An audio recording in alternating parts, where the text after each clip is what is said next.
वरिष्ठ आईएएस अधिकारी और मनी लॉन्ड्रिंग करने में गिरफ्तार संजीव हंस को ईडी ने कोर्ट में पेश कर दिया है। रिमांड की अवधि आज खत्म होने जा रही है।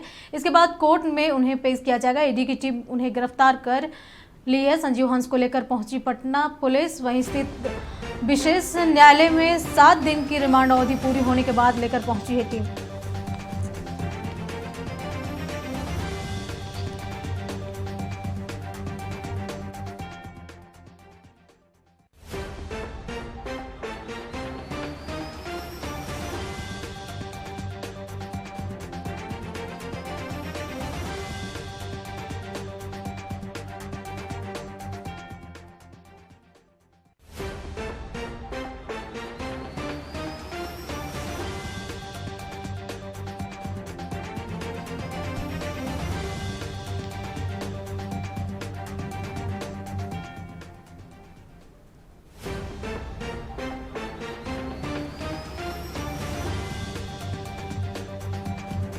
बता दें, पटना से इस वक्त बड़ी खबर आ रही है, जहां संजीव हंस की रिमांड अवधि अब पूरी हो गई है।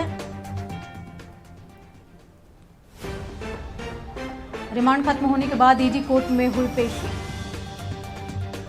रिमांड पर संजीव हंस से 7 दिनों तक ईडी ने पूछताछ की है।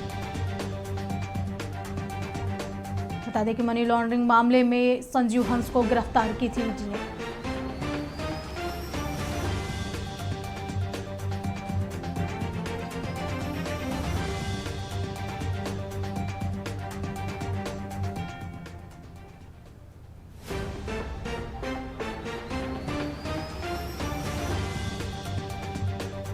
चलिए, इस खबर पर अधिक जानकारी के लिए हमारे सहयोगी मरगूब आलम हमारे साथ जुड़े हुए हैं। मरगूब, जिस तरीके से मनी लॉन्ड्रिंग मामले में आईएएस संजीव हंस की ईडी ने जो रिमांड अवधि 7 दिन की मांगी थी, वो रिमांड पूरी हो गई है। अब आगे क्या होने वाली है, कुछ जो अपडेट है वो बताइए।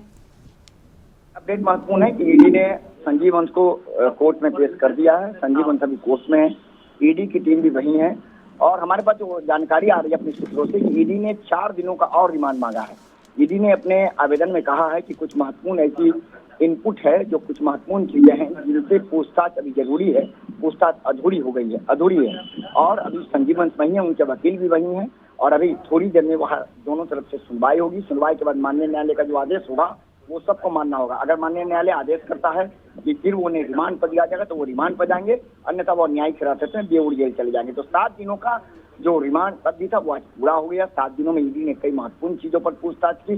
गुलाब यादव से क्या संबंध थे, निवेश को लेकर के क्या था, किस तरीके से आपने पैसे का सोर्स आपका क्या है और आपने कई अकाउंट से आपने कई लोगों को जो पैसे किए उन पैसों का सोर्स क्या था। तो फिलहाल संजीव हंस ने कई सवालों का जवाब दिया, जो हमने पहले भी चलाया था। कई सवालों का जवाब टाल गए, लेकिन अब आज रिमांड अवधि खत्म हो जाने के बाद ईडी ने उनको कोर्ट में प्रोड्यूस कर दिया है। फिलहाल वो अभी कोर्ट में है, थोड़ी देर में सुनवाई होगी। सुनवाई के बाद माननीय न्यायालय का जो फैसला होगा निश्चित तौर पर हम अपने दर्शकों को बताने की सबसे पहले जरूर कोशिश करेंगे।